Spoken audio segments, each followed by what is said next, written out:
Spaces where queer folks of color can tap into their bodies and begin to work on some of the aspects of pain and trauma that come alongside queerphobia and racism can be transformative and beyond radical. And now, what makes Radically Fit radical? Radically Fit is not your typical gym. We work hard to move away from toxic fitness and diet culture. We encourage the simple joy of moving your body in sustainable and healthy ways. We do not encourage or participate in fitness with the central goal of weight loss. We do not use tools of shame as motivation. And we center our classes, instruction, and community building around our most marginalized communities. So what that looks like in practice really is that we offer specific classes for Black and Brown folks to work out together and build community. We honor that there are very few spaces where non-white folks can come together and just be, and appreciate greatly that our white allies who do come to the gym really respect and encourage that space for us. We also offer a trans and gender non-conforming class, where we are intentional around language when discussing the body and how it moves. We're really aware of how certain movements can be triggering for folks with gender dysphoria. So we navigate that in a way where you can come as you are and are supported by other trans and gender non-conforming folks. The other class that's on this page is the Big Bus Babes class, which is a class specifically targeted for fat people and people with bigger bodies. This class is really centered in empowering movement that, again, is not centered in weight loss. And it's been a really beautiful experience to see bigger bodied and fat folks move together and be reminded of their strength and power in a world where we are continued to be devalued based solely on our size. Accessibility.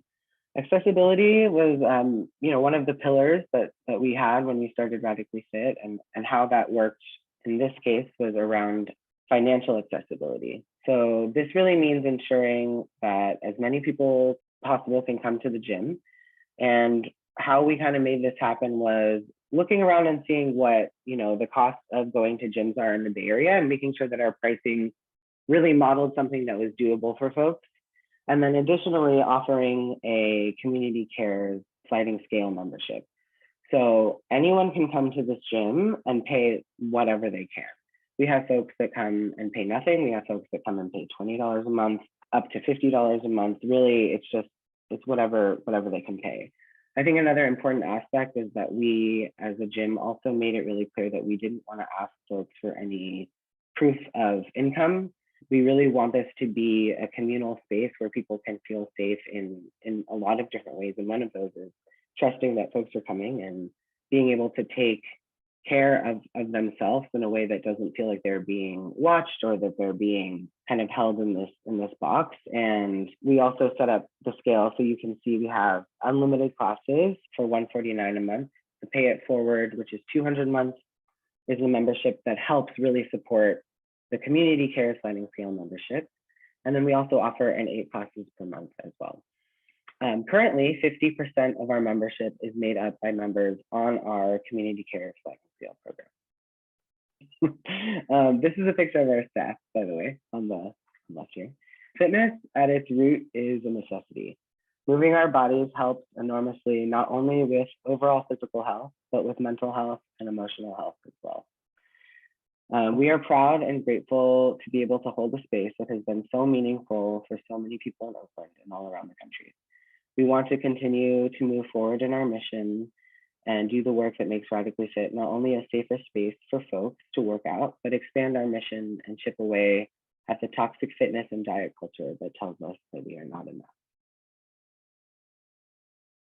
I'm going to pass the mic to Angie and Kimmie. So we'll start with Angie. If you can give us your name, your pronouns, the current work that you're in, and how you're connected to Radically Fit. Awesome. Thank you so much, Luca. Hi, everyone. I'm Angie. My pronouns are she, her, and a little bit about me. So I'm connected to Radically Fit because I actually used to teach at the gym in 2020 and a little bit of 2020, 2021. Is that it? I don't even remember. The pandemic has skewed my brain.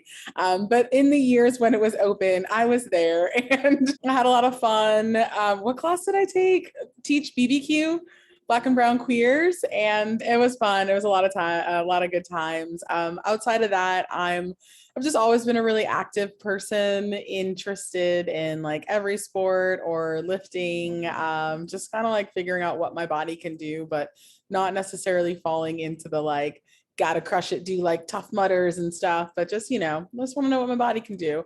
Yeah, and I work in tech. And so I've worked in tech since 2012. It's been like 10 years, wild. And I'm here to hopefully share some things about that. Thanks for having me. Great, thank you, Angie. Kimmie, go ahead. Hello, I'm so glad to be here with you all. My name is Kimmie Singh. I am a registered dietitian nutritionist here in New York City, and I practice from a fat positive perspective. I do a lot of work with folks that are really trying to engage in health and wellness without maybe like holding on to these stigmatizing ideas around bodies. So it's really from a fat positive perspective. Yeah, and how do I connect to Radically Fit? Oh my gosh, so Luca is actually my personal trainer, which has been a blast. I can't wait to tell you all about it. And I've also referred folks to Radically Fit. And I am based in New York City, which isn't a barrier because they're able to do stuff virtually. And it's been a really great way for me to encourage my clients to trust their bodies when it comes to movement. Thank you, Kimmie. Okay, Angie, as a Black queer woman, what do you see in the fitness industry that needs to be collectively shifted? And how have you seen Radically Fit embody that? And can you see a future where we do more of that on a greater scale? I love that you asked me this question. Listen, I think, okay, couple things. One, I think just the standard of beauty, whether it's in the fitness industry or across every industry, really does need to change because unfortunately is still very skewed towards the European model. And that's just not, it's just not today. And so that on itself needs to change. And, the ways that I saw Radically Fit change that, like one, everybody who's in there is like a model for Radically Fit. And I honestly feel like they have modeled for Radically Fit, either like in Radically Fit advertisements or videos or actual opportunities to model for companies that Luca has passed on to community members. So something, Luca, that you actually did for me is you gave me an opportunity to model for Self magazine. And that was super cool. Yeah, it was just like, I read that growing up, of course, like as a teenager, and was very influenced by all the tummy flattening workouts I could do before bedtime and, all those things. And again, trying to mold my body into what it wasn't. So then to be on the other end and being in front of, the backdrops in my gym outfits with my braids and just sort of like, okay, cool. I'm the model this time and I'm what people are going to be seeing when they open this magazine or go on the website and find these workouts. So yeah, I think that was just like an incredibly powerful, just something really powerful to gift to the community. You could have done it yourself, you could have turned it down, but instead you saw that as an opportunity of like, who do I know in the space who would want to take this opportunity and run with it and be this change that we're consistently talking about wanting to see in the space. And so definitely something I've noticed Radically Fit has done on a number of occasions, and I love it. I think it is the way we make these things different. Awesome, thank you, Angie. My next question is for Kimmie. Kimmie, as a fat woman of color, how has your experience navigating fitness spaces been in the past? And why is it important for you to fight fat phobia in fitness spaces and nutrition spaces? Yeah, oh gosh. Yeah, for me, I've always kind of heard this thing that people say of like, don't worry, you can go to the gym and nobody's gonna look at you, nobody's gonna pay attention. And before I was fat, that was the case for the most part. I didn't feel like there was that like vigilance or surveillance that people had towards my body.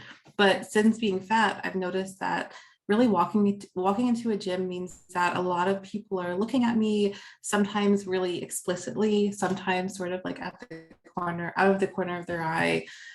Sometimes they like come up to me and say things like, oh, good for you, or like, way to get things on track, or, oh, you're motivating me. And I'm going to be honest, it's a very bizarre thing to experience, even as someone that's like a fat activist. And for a lot of my clients, it's just very shame inducing, and it's hard to not internalize that. So I'm here with you laughing about it because it is so ridiculous. But for so many folks, it actually makes them feel very averse to engaging in movement.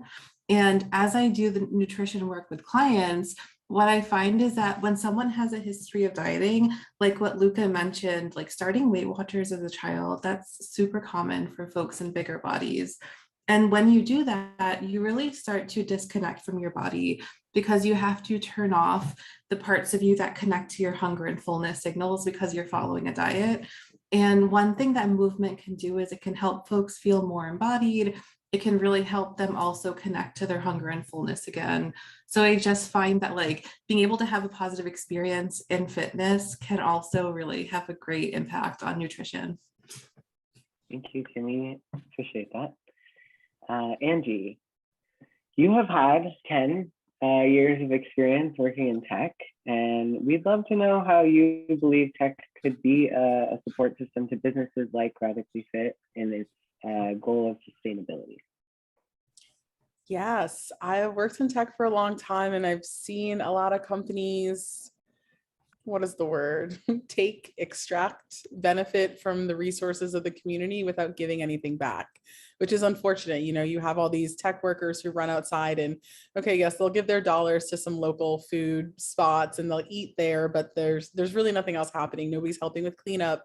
Nobody's helping with supporting these businesses manage their thousands of workers every day and get more staff. And so I think tech can help in a number of ways. You know, if I got down into the tactical, it's like, one, they could do partnerships with the gym and just do discounts for their employees to become members of the gym, especially for the employee resource groups, like the LGBT groups, the BIPOC groups. Why not get in with them and give them access to this gym in this space? Two, they could physically give dollars to support the local community around them, because again, they're building these giant high-rise offices and that take up entire city blocks, and they limit the resources for the people that live there. They remove housing, they remove different commercial space that could be used for eateries and bars and things like that. And now it's just, you know, Salesforce taking up a whole block. So what could you do? Maybe give some of that money that you're making back to these other people in the community so that they could also thrive the way that they are.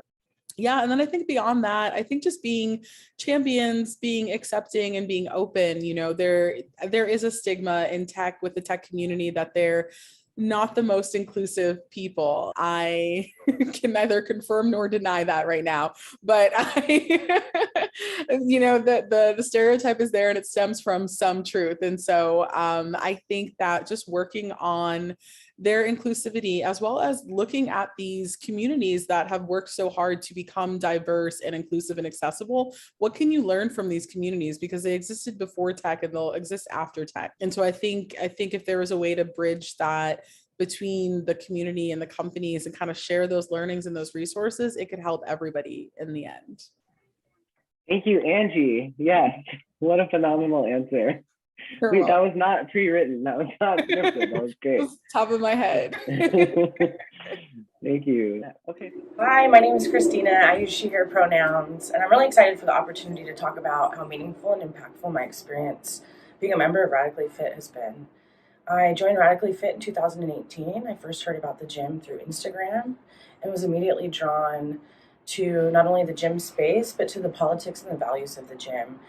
As somebody who's always been pretty active in terms of playing sports and enjoying moving my body, I've never necessarily felt safe or welcome in traditional gym spaces, particularly with my interests around trying to lift and wanting to lift heavy weights that seem to be dominated by cis men and by kind of energies and values around losing weight, around fat phobia. And so it's been a really meaningful experience for me to join this gym where bigger bodied people, where Black and brown people, where queer people are centered, are valued, are celebrated, where the emphasis is on moving your body in ways that feel good, moving your body to get stronger. I really appreciate and enjoy the way the trainers are so affirming and supportive, offer modifications for different folks with different abilities. I also joined Radically Fit in 2018 when I first moved to Oakland, and it was a big part of me connecting to queer community with folks who I very much feel aligned with in terms of politics and values. As a bigger bodied person, I can't overstate just the appreciation, the affirmation that I feel of being celebrated and supported in a gym space, in a workout space, in a movement space. When I talk with folks about my experience, especially folks in different queer communities, they always speak to like wanting to be a part of a gym space like this and never having the opportunity. And so I think it's really important and an exciting opportunity for folks with resources to support this gym space, especially as small businesses are navigating financial challenges because of the pandemic. It's critical for a space like Radically Fit to be able to stay open and to continue to offer this like dynamic, supportive, affirming programming for folks in our community to access movement and fitness spaces. It's a great opportunity for the tech community to not only provide some financial resources, but hopefully maybe potentially think about leveraging other access and resources to supporting this gym community and the important role that it plays in Oakland for queers and bigger bodied folks and Black and brown folks.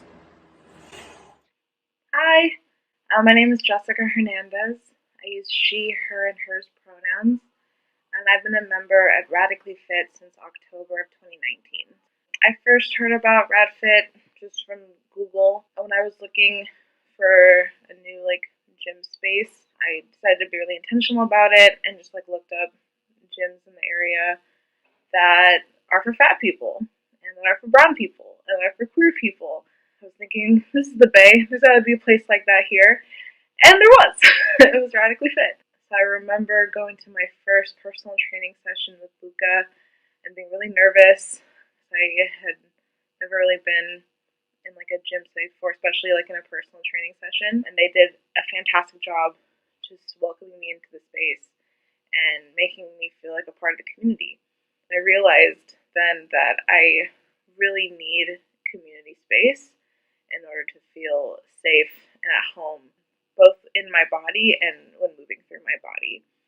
So I'm really grateful to Luca and to all of Radically Fit for cultivating a space like that. When the pandemic hit, I was like, oh my God, what do I do now? I don't have that community with me anymore. But nope, RadFit came in with all of their virtual online classes, and I was able to continue moving my body with my community, with my family, and being able to remain a part of something, even though everything was online. Being a part of Radically Fit has taught me a lot about my body and how to be safe and comfortable in my body. As a fat brown person existing in this world, so much of society tells me that I do not deserve to be here, and I do not deserve to exist. But RadFit has, with their mission and with everything that they do, has really just deconstructed that whole idea and has made a space where no, I do deserve to exist. I do deserve to be in the space as I am and take up space and move my body and just feel good and healthy in who I am. So thank you. Thank you, Radically Fit. I'm so grateful to everyone that has been a part of making this community what it is. And my hope is that more places like this can exist in the future. This whole concept of exercising and movement can be deconstructed even further so that places like Radically Fit can exist everywhere. Due to the pandemic and a lot of people's financial capacity shifting and people losing work and people getting sick and people moving out of the Bay, our membership definitely shifted. It stayed sustainably through, which was amazing. And there were times that we were growing in size because people were starting to join us from all over the country. But I think now that we've reopened and we're kind of, I don't know how to really approach where we are in the pandemic, but we're in a place where we're able to be in space together now. We're kind of rebuilding that community. And I think it's going to take time and it's going to take a lot of intentional mindfulness in how that's being done. But we're making a way. So yeah, it was difficult, but we're still here. And we will be celebrating our 4-year anniversary this summer, which is really exciting. Well, again, thank y'all for coming. If you have any follow-up questions, feel free to reach out to us. Our website is radicallyfitoakland.com. You can email us through there. You can also email me directly at info@radicallyfitoakland.com. And yeah, I think Angie, Corey gave really great advice in terms of just talking to folks about Radically Fit. There will be people in your communities that do have the financial capacity to donate, and there will be people that can help support the mission in other ways, like talking to other people about it, coming to join a class, coming to one of our online classes, coming to an in-person class, and really helping us build community. The financial point is a really important point for us in order to keep our doors open, but there are a lot of other ways that we need and would love to be supported by y'all. So thank you so much for coming. This was a lovely experience. Thank you so much, Angie. Thank you so much, Kimmie. Thank you, Nikki, for your tech help. I am not a tech aficionado, even though I grew up in the Silicon Valley. So I need a little help today. But thank y'all so much, and I hope you have a lovely rest of your day. Thank you for having me. It was great. Yeah, likewise. Thank you so much, Luca. Bye, everyone. Bye.